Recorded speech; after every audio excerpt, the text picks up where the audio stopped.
Hello and welcome back to my channel. I'm Upasana Taneja, and in today's video we have a question.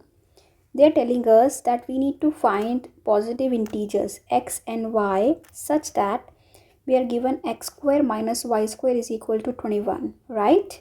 So how will we proceed this question?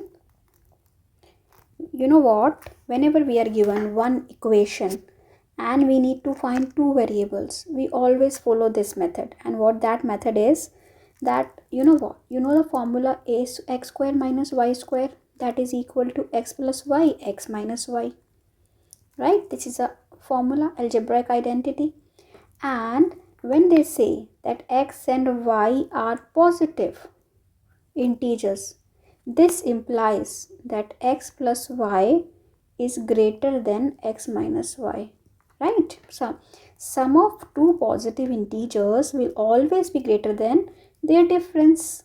Okay, so here we have x square minus y square is 21. I can write it as x plus y, x minus y is equal to 21. Since we have just one equation to find two variables, we will see the factors of 21. I can write 21 as what? 7 times 3, or I can write 21 times 1. Okay, though I can write 1 times 21 or 3 times 7. Okay, but they are not possible, since we can take x plus y as the bigger number and x minus y as the smaller number. So if I take 3 times 7, then as well I will take x plus y as 7 and x minus y as 3. So in either case we get this solution only, that x plus y will be equal to 7 and x minus y 3. And when you solve them, you get 2x is equal to 10, x 5, when x is 5, y is 2 when we substitute here. So either we get this, okay, or case 2. In case 2, what do we get? 21 times 1, that is x plus y is 21 and x minus y as 1.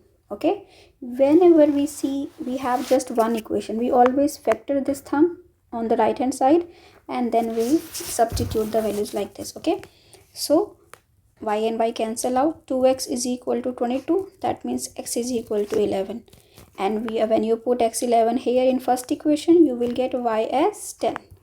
So these are our two solutions. We cannot get any other solution, since 21 can only be write as these two things, either 3 times 7 or 7 times 3, which will give same result. Okay, in both cases x minus y will be 3, x plus y will be 7, or 21 times 1. Okay, so I hope you understood this. If you get it, do subscribe to my channel and visit my channel for more such videos. See you in the next video. Bye bye.